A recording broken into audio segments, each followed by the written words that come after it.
అండి నేను friends fry చేస్తున్నాను. 2 బంగాళదుంపలు తీసుకున్నాను. దాని చెక్కులు తీసాను. చెక్కులు తీసుకున్నాను. తర్వాత వాటిని చిన్న చిన్న ముక్కలుగా కట్ చేసుకున్నాను. బాగా సన్నగా కట్ చేశాను. తర్వాత వాష్ చేసుకున్నాను. దాన్ని వాటర్ బాగా రాకుండా ఒక గిన్నెలో వేసుకున్నాను. వాష్ చేసుకుని నీట్గా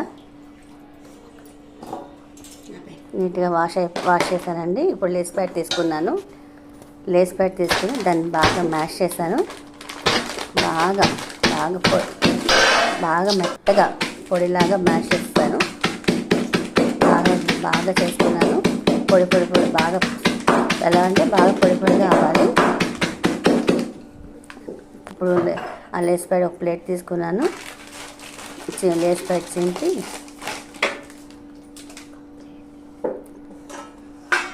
ఒక ప్లేట్లో పోసుకున్నాను.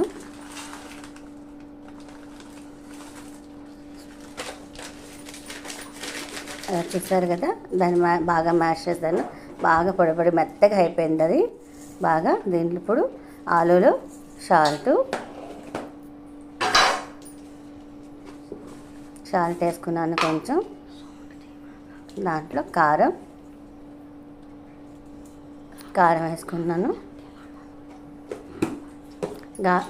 కారం బాగా పట్టాలి కదా ముక్కలకి, కొంచెం ఘాటుగానే వేసుకున్నాను. మా అబ్బాయి బాగా కారంగానే తింటాడు. కారం వేసుకున్న తర్వాత కొంచెం బాగా కలుపుకొని దాంట్లో కార్న్ఫ్లోర్ వేసుకున్నాను. బాగా కార్న్ఫ్లోర్ బాగా పెట్టాను. ఆయిల్ వేడెక్కుతుంది. ఈ లోపల మనం లేస్ పొడి మెత్తగా మ్యాష్ చేసుకున్నాం కదా, అది తీసుకొని ఇప్పుడు మనం కలిపిన బంగాళదుంపలు ఉన్నాయి కదా, అవన్నీ దాంట్లో బాగా పొడిని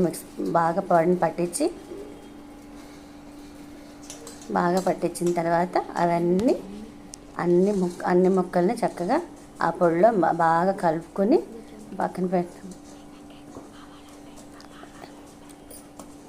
బాగా కలుపుకొని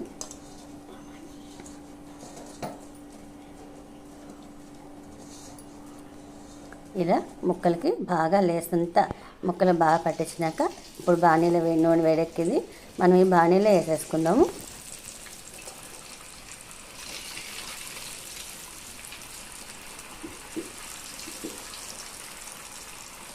ఇంత కలిపి ముక్కలన్నీ చక్కగా అన్ని బాణీలో వేసుకొని ఇప్పుడు సన్న చెక్క మంట మీద చక్కగా వేయించుకుందాం. వీటిని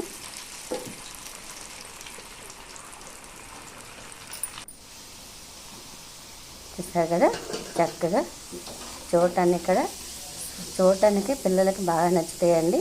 చాలా బాగుంటాయి కదా, టేస్ట్ కూడా చాలా గుమగుమలాడే ఫ్రెంచ్ ఫ్రై రెడీ. టమాటా సాస్తో సర్వ్ చేద్దామండి. చాలా బాగుంటుంది.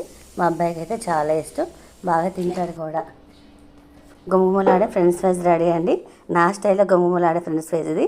మా అబ్బాయి చాలా ఇష్టంగా తింటాడు. చాలా బాగుంటుంది, వాడికి నచ్చుతుంది కూడా. బాగా నచ్చితే లైక్ చేయండి, సబ్స్క్రైబ్ చేయండి.